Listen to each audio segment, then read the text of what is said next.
Hello everyone and welcome back to another video from Wake&Tech.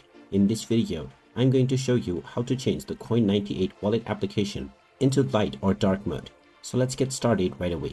Now, when you open up the Coin98 application for the first time, you will be asked to choose which mode you would like to use for the application, and you will be able to select from light and dark mode the first time that you are using the application. After you log in, by choosing the mode at the beginning, you will find that there is no such option to change this later on within the application.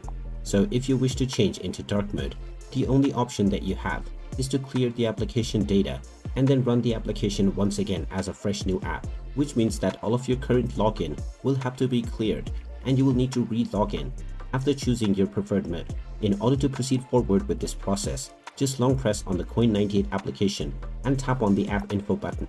From here, tap on storage and then tap on the clear storage button.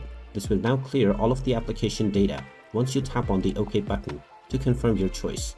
Now, after the application data has been cleared, you can go ahead and open up the Coin98 application once again.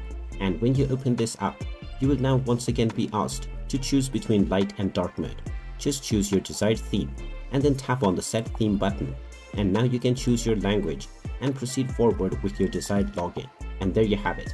That is how easy it is to switch between light and dark mode on the Coin98 application. If you find this video helpful, make sure you hit that like button and subscribe to our channel if you haven't done so already. Also ring that notification bell to never miss another update from us. Thank you for watching and I will see you again in the next video.